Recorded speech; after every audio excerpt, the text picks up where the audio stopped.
Assalamualaikum warahmatullahi wabarakatuh. Di sini saya Anvaldi Fernanda dengan NIM 23.018.221. Di sini saya bakal nerangin gimana untuk responsi deep learning dengan berjudul implementasi transformer untuk koreksi tata bahasa. Ini sorry kalau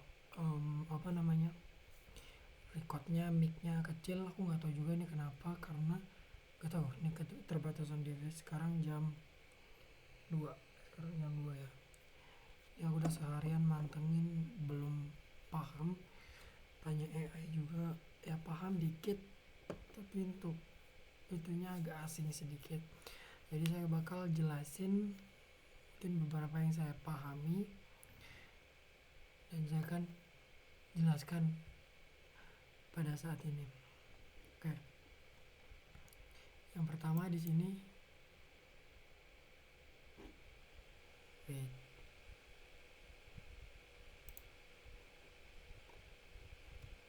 Yang pertama di sini ada import libraries. Di sini pakai TensorFlow, di mana datasetnya itu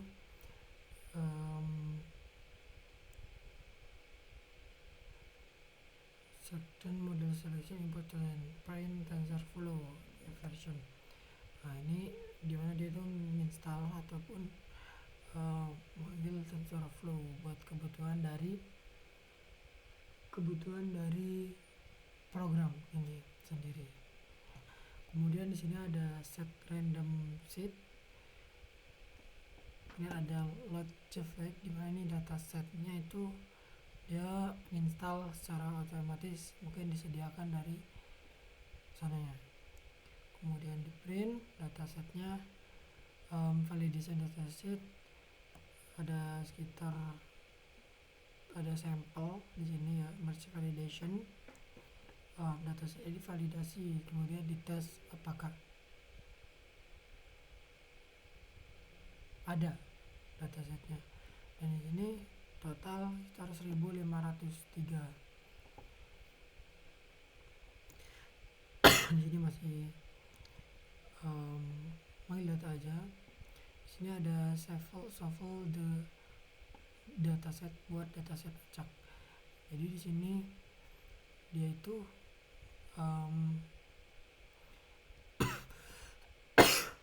mengambil salah satu dataset secara acak dengan kebutuhan tersebut. Kemudian sini di training, definition, dan di testing. Di training ada 751, validation ada 376, testing juga.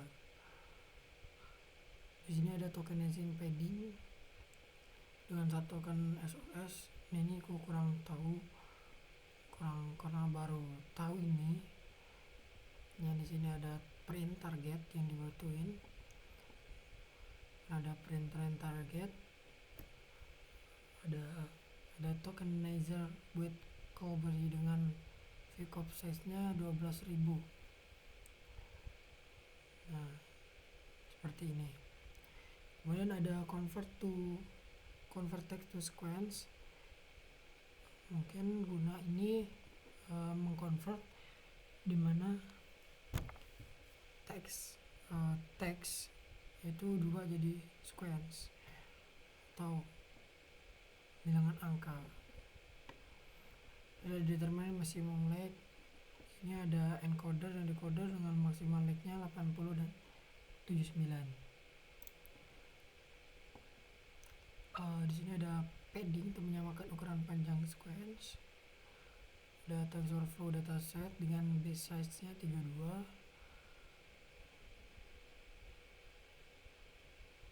Cek dataset. Nah, jika ada positional encoding. Encoding tuh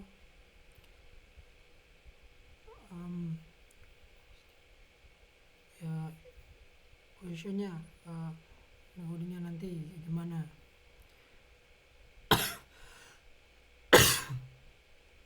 Nah, di sini ada tes positional encoding dengan max position 50, the modus 28. dengan CMap Viridis. Di sini ada hasilnya. Initial Position Encoding. Ada grafik juga, dimana terdapat 5 dimensi. Ada dimensi 0, 1, 2, 3, 4 ya. Kalau array mungkin dihitung dari 0 ya. Kemudian ada position encoding juga sama.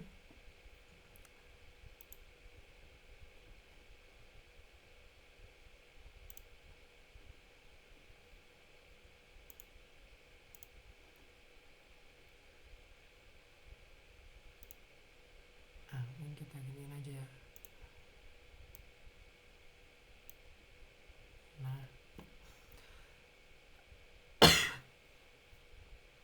terus ada embedded vector. Jadi ini vektor guna untuk dari tensornya tadi, gimana yang dia after dari positional encodingnya seperti itu. Terus ada hyperparameter dengan 6 layers 4. Di sini jumlah stack layer pada ini dengan jumlah instance head di model harus habis bagian 6. Ada yang model sudah 8, 6 head 8, bit size 32, singlet 100, DFF 512, dropout rate 0,1.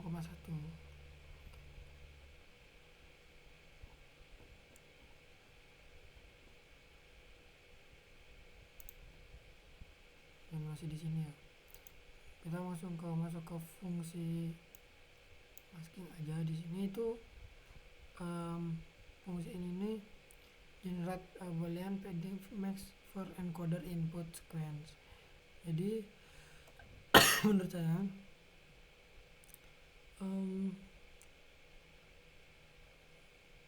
memasking encoder dari inputan sequence-nya tadi. Kemudian kita lanjut ke percobaan satu aja. Di sini ada pelatihan model dengan import dari TensorFlow, ya kan?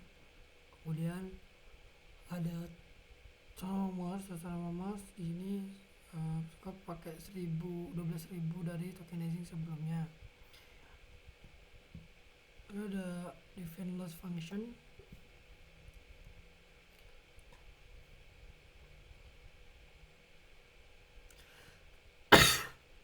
Ya, kemudian ada di optimize Adam running rate 0,001.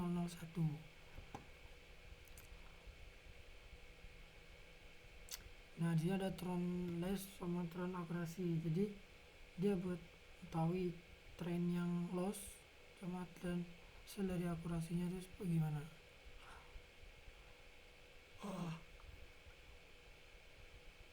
Di sini untuk percobaan satu ini precision shape-nya 3278 12.000.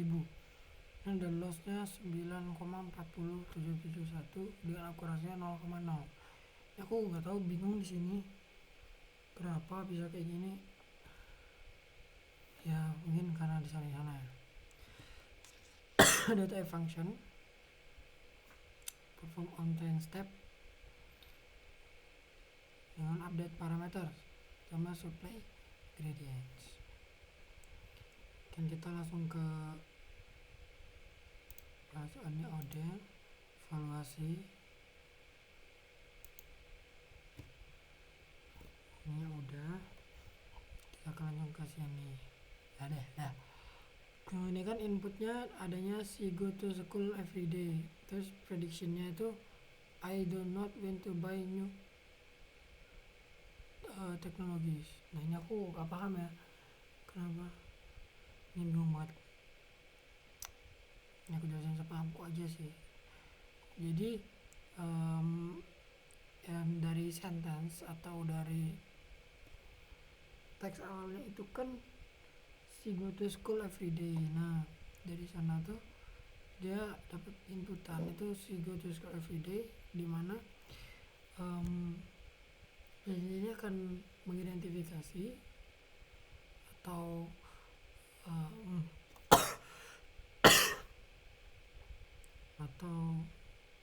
meramal sebuah teks yang akan datang atau yang terjadi, kurang lebih seperti itu. Dan di sini mendapatkan prediksinya I do not want to buy new technologies. Untuk kedua tuh sama, tapi yang membedakan itu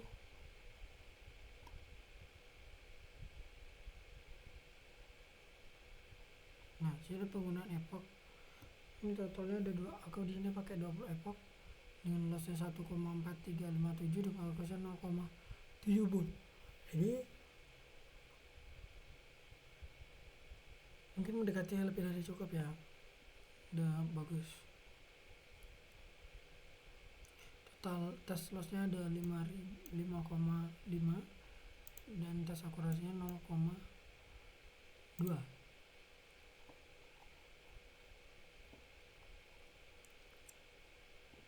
Nah, di sini dia dapat inputan si go to school every day.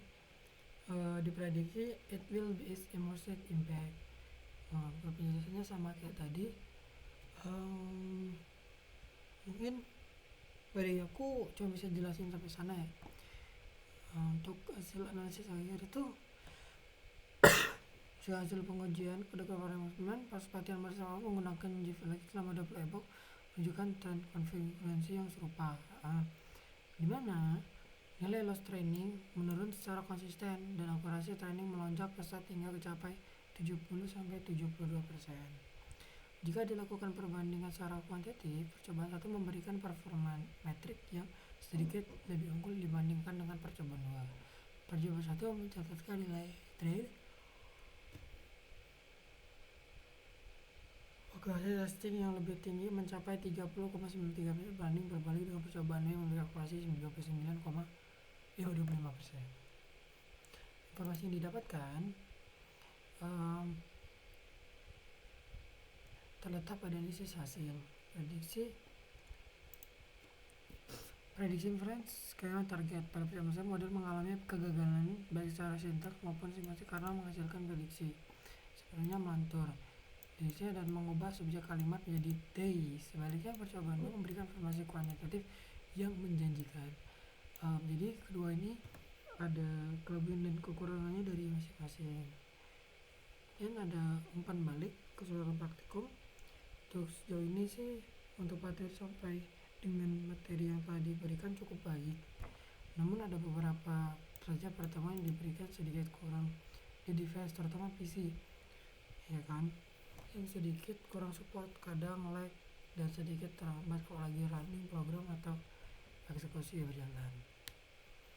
Nah di sini mungkin singkat aja, aku pakai 2 percobaan. Yang pertama itu percobaan A, di mana di sini untuk menekan overfitting dan meningkatkan kualitas semantik seperti munculnya kata kunci series studi yang lebih konseptual jika akan menerapkan 3 optimasi berikut. Itu bisa dilihat dari nanti, karena waktunya udah. Kita langsung ke percobaan B. Nah jadi ini dia pakai idenya tuh label smoothing pada cross entropy. Lalu sangat rentan mengalami overconsumption terlalu terjadi saat melakukan konsentrasi yang terbatas. Dengan menambahkan parameter label smoothing 0,1, kita memaksa model untuk tidak memprediksi dengan probabilitas 1,0 mutlak pada satu kata, melainkan menyisakan ruang untuk variasi kata lain. Ini sangat efektif memperbaiki performa teks saat informasi agar tidak bersaudara parah. Mungkin dari saya sekian, karena ya bingung juga. Ini ada analisis akhir ya. Oke, ya 15 menit. Ya sekian, mungkin assalamualaikum warahmatullahi wabarakatuh. Ya semoga benar, karena ini udah kacau. Thank you.